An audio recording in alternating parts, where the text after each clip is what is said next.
Sir, আমার বাবা মা মারা যাবে, আমাকে শুধু 1 কোটি টাকা লোন দেন। গরিব, জীবনে 10 টাকা দেখেছিস আর লোন নিবি? যা ভাগ এখান থেকে। আরে নির্লজ্জ জানোয়ার, ব্যাংক শুধু কোটিপতিদের জন্য, তোর মতো অকর্মাদের জন্য না। যা বের হয়ে যা আর ভিক্ষা করে খা। এই মোটা নালায়েক, তোর এইখানে কোনো কাজ নাই, সব ভেঙে দিবি তুই। যা এইখান থেকে দূরে চলে যা। বাবা, তুমি চিন্তা করো না, আমি যেভাবেই হোক তোমাদের চিকিৎসা করাবো, প্রয়োজনে নিজেকেও বিক্রি করে দিব। তোমরা একটা লাইক করে দাও। শুনো শুনো, যে জমিদারের 4 মাথাওয়ালা দানবকে কুস্তিতে হারাবে সে পাবে 1000 কোটি টাকা। আমি ওই দানবকে হারাবো আর বাবার চিকিৎসা করাবো। বাংলার মাটিতে কি কেউ নেই যে এই দানবকে হারিয়ে 1000 কোটি টাকা নিয়ে যাবে? কেউ কি নেই যে আমাকে হারাবে এই বাংলার মাটিতে? আমি হারাবো এই দানবকে বাংলার মাটিতে, আর পুরস্কারের টাকা নিয়ে যাব। আজ তোর শেষ দিন। বাংলার কুস্তি খেলা শুরু হয়েছে। হাল্ক মোটেও ওই দানবের সাথে পেরে উঠছে না। তোমরা বাবা মাকে ভালোবাসলে লাইক সাবস্ক্রাইব করে আমার শক্তি বাড়িয়ে দাও, যেন এই দানবকে হারাতে পারি।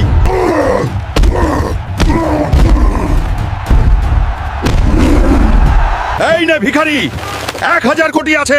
আজ থেকে এই ব্যাংক আমার, আর তুই দূর হয়ে যা এই ব্যাংকের কাছ থেকে। বাবা মায়ের দোয়ায় অনেক শক্তি আছে। বন্ধুরা, তোমরা যদি বাবা মাকে ভালোবাসো তাহলে ভিডিওতে লাইক দিয়ে কমেন্টে তোমার বাবার নাম লিখে যাও।